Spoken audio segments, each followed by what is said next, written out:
Dear students, this session I will discuss about kingdom Monera. Right? So before discussing kingdom Monera, let me just a small recapitulation of the previous session. In previous session, we have completed the biological classification, different systems of classification, right? And among the different system of classification, you know, the 5 kingdom system of classification that was proposed by R.H. Whitaker is the most accepted system of classification, right? And according to R.H. Whitaker's 5 kingdom system of classification, kingdom Monera includes all the organisms, all the prokaryotic organisms, right? So, what are this? So these organisms, all these prokaryotic organisms which are included into the Monera, right? We will discuss about them, right? First, let us see where they found. Usually, we know, so just remember this Monerans, right? That mainly includes the bacteria, right? Different type of bacteria. So this bacteria are omnipresent. That means they are present everywhere, right? In the world, you will find the bacteria in everywhere. That means you can find bacteria in soil, you can find them in water, in air.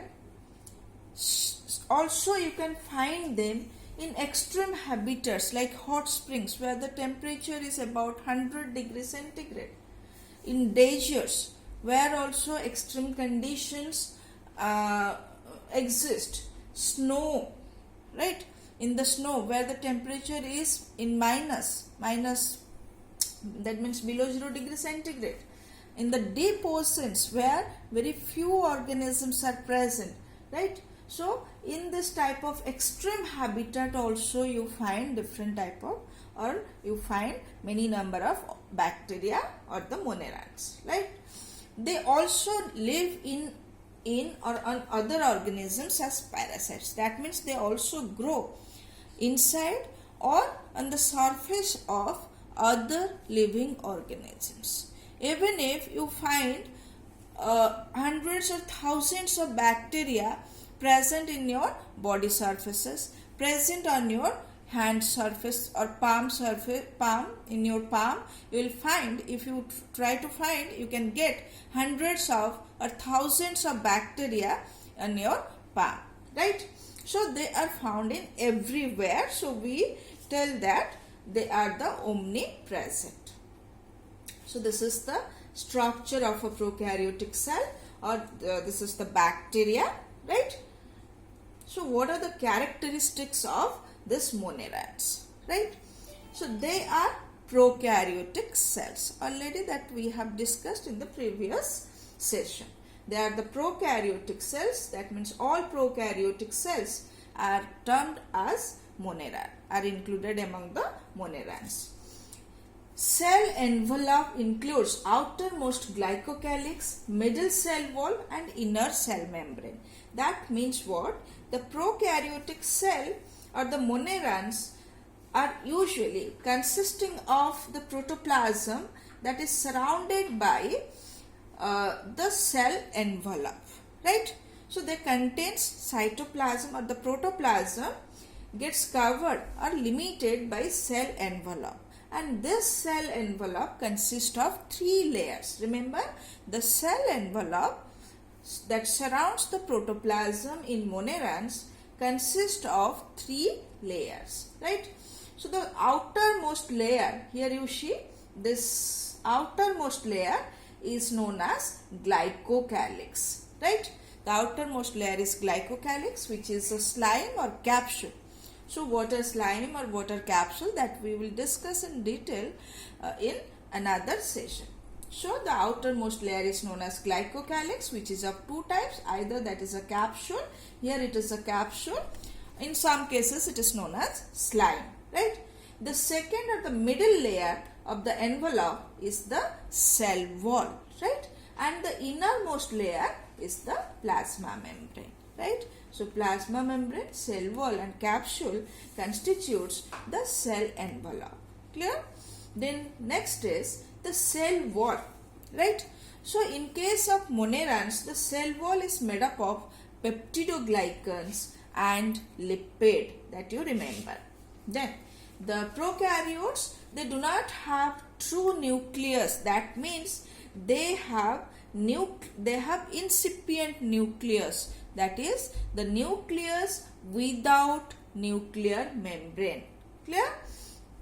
And inside this structure, this incipient nucleus consists of a single chromosome that consists of single circular DNA. Remember, the incipient nucleus present in the monerans consists of a single chromosome which is consisting of a single circular DNA is present, right? That is present in the cytoplasm, and that is also known as nucleoid, right? So the monerans consist of nucleoid, that is not a true nucleus. Then, so here you see this is nucleoid. This is the chromosome, single chromosome present in the cytoplasm, assembled at about the center of the cell, and that is known as nucleoid, right? Then in some prokaryote, not all, in some of the prokaryotic cells or some of the monerans, they consist of a single or few number of small circular DNA, and that is present outside the chromosome, right? Somewhere outside the chromosome, they consist of, here in the cytoplasm, they consist of small circular DNA. So as that is present outside the chromosome, so that is also we describe as extra chromosomal DNA. So that extra chromosomal DNA is known as plasmid, right? So some of the monerans possess plasmid, which is a very, very important structure, right? And they are mainly responsible for imparting or for expressing certain unique characteristics like antibiotic resistance in case of bacteria. Like this, some unique characters are expressed by plasmid. There are some plasmid which is able to digest lipid or oil. So similarly, different unique characteristics are expressed by or because of plasmid, right? And remember, this plasmid is also the plasmid has become very, very important in biotechnology. That is a very important aspect of biology. So in biotechnology, there is a technique, recombinant DNA technology, which is having a lot of importance in different applications. So this recombinant DNA technology uses plasmid. Plasmid is required in this process, right? So plasmid is a very important structure, right, present in some of the monerans. Then this monerans or the prokaryotic cells, they do not contain any membrane bound organelles like mitochondria, chloroplast, endoplasmic reticulum, Golgi bodies. These are lysosomes. These are not present, right?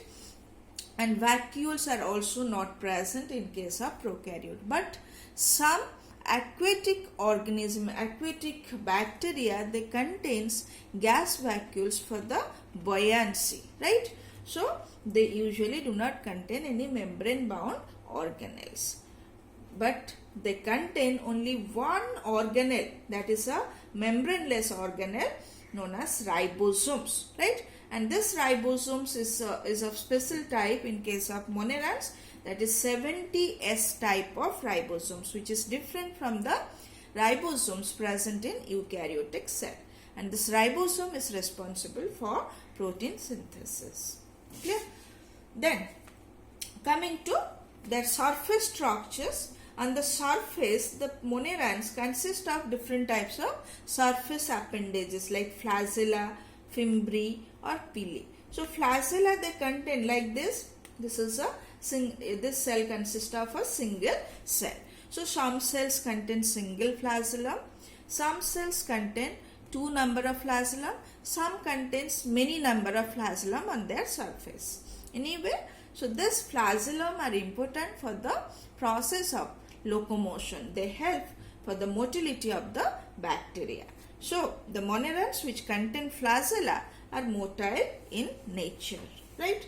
Similarly, they also contains fimbriae, right? So fimbriae are also some surface structures, tubular surface structures present, and that helps for the adhesion. That means that helps for the organism to adhere to the surface, the help for adherence to the substratum. So fimbriae are present in some of the bacteria for the adherence. And some other bacteria, they contain small hair-like structures known as pili. That pili helps for a process known as conjugation, right? So what is conjugation, that we will discuss in the next session. But remember, there are different types of surface appendages present in different monerans.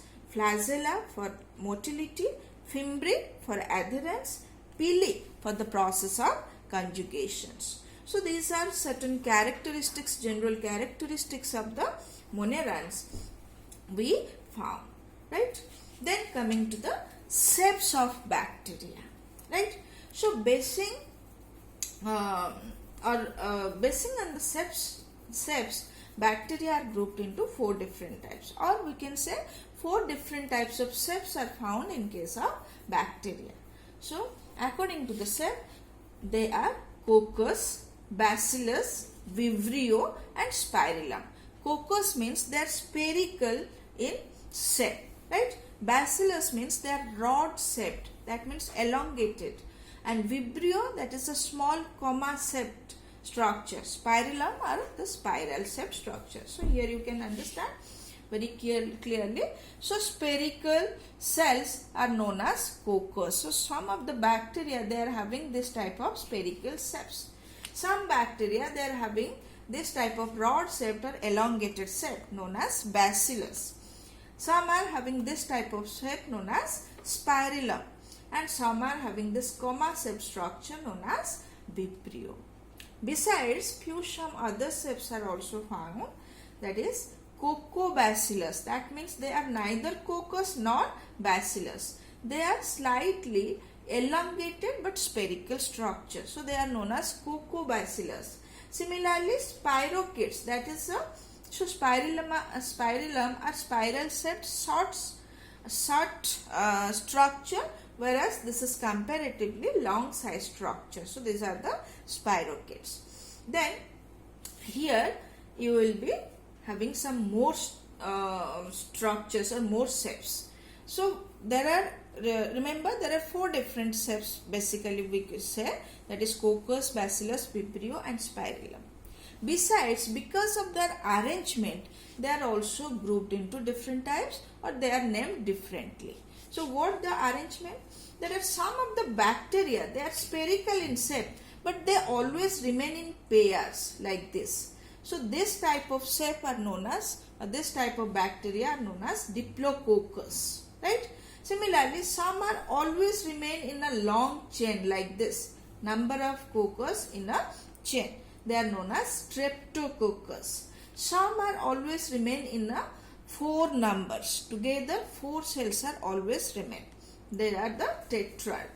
And some are always remain 8 in number. 8 coccus always remain together, and that shape is known as sarcina, right? And you will find some bacteria, they remain in group, right? And they appear, they looks like, under the microscope if you observe them, they look like a bunch of grapes, right? And that bunch of grapes like structure are known as staphylococcus, right? Similarly, in case of bacillus, you find this is a single bacillus, single rod shaped structure. They sometimes are also found in chain and known as chain of bacilli or chain of bacillus, right? So this is vibrios, this is spirilla, and this is spirochetes. So these are some different shapes of bacteria and some different arrangements, right? different shapes according to their arrangement. So this is about the characteristics and shapes of the monads. In the next session, I will discuss about the mode of nutrition found in case of monads and the reproduction in monads. So that is all in this session.